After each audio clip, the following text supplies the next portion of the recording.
Hello everyone, welcome back to my channel. हम आज CTET exam के लिए हिंदी के महत्वपूर्ण हिंदी शिक्षण के बारे में बात करने वाले हैं, जो आने वाली सीटेट के लिए अत्यंत महत्वपूर्ण है। तो चलिए देखते हैं।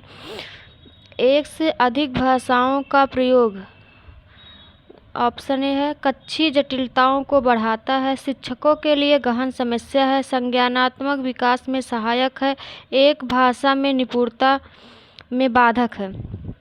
तो इसमें आपका सही होगा ऑप्शन सी, संज्ञानात्मक विकास में सहायक है। नेक्स्ट है दृष्टिबाधित बच्चों को भाषा सिखाते समय।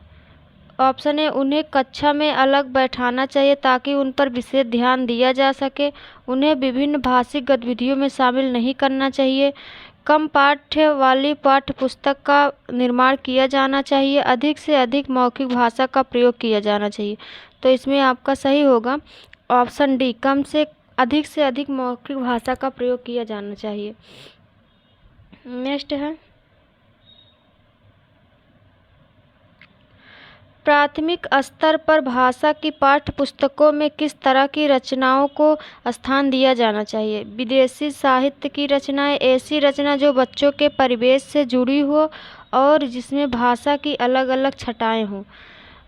सी है जो प्रत्यक्ष रूप से मूल्यों पर आधारित हो। डी, केवल कहानियाँ अथवा कविताएं हों। तो जहाँ केवल हो तो वैसे भी निगेटिव है। तो इसमें आपका सही होगा ऑप्शन बी, ऐसी रचना जो बच्चों के परिवेश से जुड़ी हो और जिनमें भाषा की अलग अलग छटाएं हों। नेक्स्ट है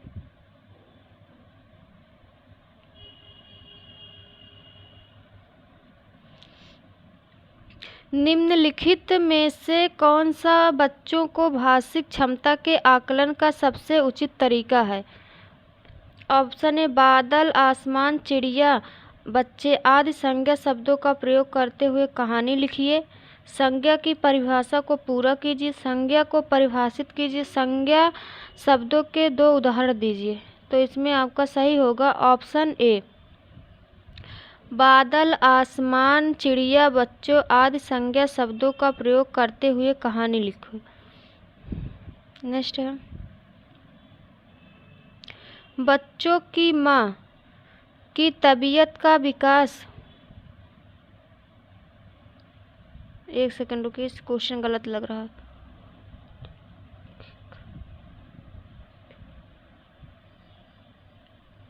ये क्वेश्चन होगा बच्चों की मौखिक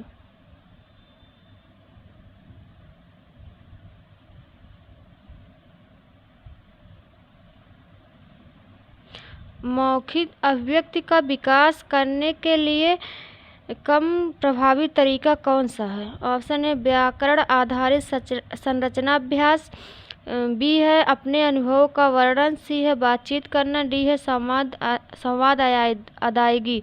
तो इसमें आपका सही होगा ऑप्शन ए। नेक्स्ट है निम्नलिखित में से कौन सा द्वितीय भाषा शिक्षण का उद्देश्य नहीं है। ऑप्शन है विभिन्न क्षेत्रों परिस्थितियों में हिंदी की विभिन्न प्रयुक्तियों को समझने की योग्यता का विकास, हिंदी के व्याकरण के नियमों को कंठस्थ करना, दैनिक जीवन में हिंदी में समझने तथा बोलने की क्षमता का विकास, बोलने की क्षमता के अनुरूप लिखने की क्षमता का विकास। तो इसमें आपका सही होगा ऑप्शन बी, हिंदी के व्याकरण के नियमों को कंठस्थ करना। नेक्स्ट है भाषा सीखने के लिए कौन सा कारक सर्वाधिक महत्वपूर्ण है। भाषा के व्याकरणिक नियम, पाठ पर आधारित प्रश्नोत्तर, भाषा की पाठ्यपुस्तक, समृद्ध भाषिक वातावरण। तो इसमें आपका सही होगा समृद्ध भाषिक वातावरण। भाषा सीखने के लिए समृद्ध भाषिक वातावरण की अपनी सर्वाधिक महत्वपूर्ण भूमिका होती। भाषा कोश की जानकारी के बिना भाषा समृद्ध कदापि नहीं हो सकती है। नेक्स्ट है हिंदी भाषा का मूल्यांकन करते समय आप सबसे ज़्यादा किसे महत्व देंगे। सीखने की क्षमता का आकलन, काव्य सौंदर्य, निबंध लिखने की योग्यता, व्याकरणिक नियम। तो इसमें आपका सही होगा ऑप्शन ए, सीखने की क्षमता का आकलन। नेक्स्ट है, एक बहुभाषिक कक्षा में आप किसी सबसे कम महत्व देंगे। विभिन्न प्रकार का बाल साहित्य, कक्षा में विभिन्न प्रकार की सामग्री, कक्षा में बहुभाषिक और बहुसांस्कृतिक संदर्भों के प्रति संवेदनशीलता। डी है, बच्चों को सिखाना कि दो भाषाओं के मध्य विद्यमान समानता व अंतर का विश्लेषण कैसे किया जाता है। तो इसमें आपका सही होगा ऑप्शन डी, बच्चों को यह सिखाना कि दो भाषाओं के मध्य विद्यमान समानता व असमानता के अंतर का विश्लेषण कैसे किया जाता है। नेक्स्ट है, आपको बताना है कि भाषा क्या है। विद्यालय में सीखी जाती है, एक नियमबद्ध व्यवस्था है, सदैव व्याकरण के नियमों का ही अनुगमन करती है। डी है, नियमों की जानकारी से ही निखरती है। तो इसमें आपका सही होगा, भाषा एक नियमबद्ध व्यवस्था है। नेक्स्ट है, बहुभाषिकता से क्या तात्पर्य है। भाषाई समृद्धि को खतरे में डालती है, भाषा सीखने में बाधा उत्पन्न करती है, भाषा सीखने में एक महत्वपूर्ण संसाधन है, और डी है, भाषा सीखने में बहुत बड़ी बाधा है। तो इसमें आपकी सही होगी, बहुभाषिकता भाषा सीखने की एक महत्वपूर्ण संसाधन है। नेक्स्ट है, बच्चे विद्यालय आने से पहले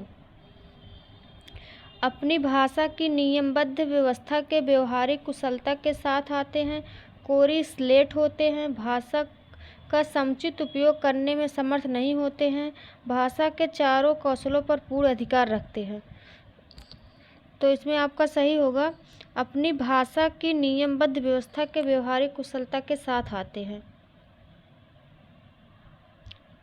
नेक्स्ट है, भाषा की पाठ्य पुस्तक का निर्माण करते समय सबसे कम महत्वपूर्ण बिंदु है अभ्यासों का वैविध्य, पाठों की संख्या, विषय वस्तु में वैविध्य, भाषा की विभिन्न छटाएं।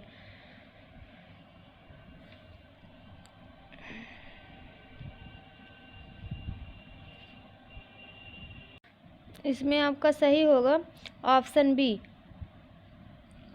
पाठों की संख्या, पाठों की संख्या। नेक्स्ट है, भाषा अर्जन और भाषा अधिगम के संदर्भ में कौन सा कथन सही नहीं है।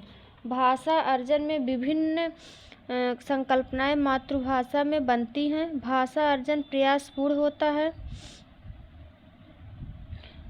भाषा अर्जन सहज और व्यवहारिक होता है, जबकि भाषा अधिगम प्रयासपूर्ण होता है।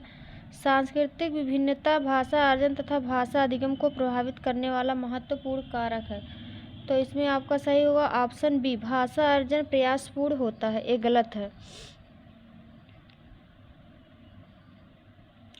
मंदिरा पहली कक्षा में पढ़ती है और वह मुझे आम बहुत अच्छा लगता है, मैं थक गई आदि वाक्यों का प्रयोग करती है। तो मंदिरा क्या करती है, इसमें बताना किसका प्रयोग करती है। मंदिरा केवल सर्वनाम का ही प्रयोग करती है, नहीं, केवल सर्वनाम का प्रयोग नहीं किया है। और जहाँ केवल शब्द है वैसे भी नेगेटिव मानता है एनसीएफ। केवल लिंग की दृष्टि से ही सर्वनाम का समुचित प्रयोग करना जानती, यहाँ भी केवल ये भी गलत है, यहाँ भी केवल ये भी गलत है। तो इसमें बचा ही एक ही है, लिंग वचन क्रिया आदि की दृष्टि से सर्वनाम का प्रयोग करना जानती है। ऑप्शन डी सही होगा।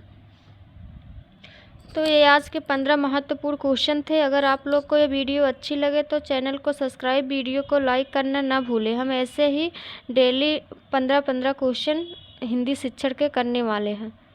धन्यवाद।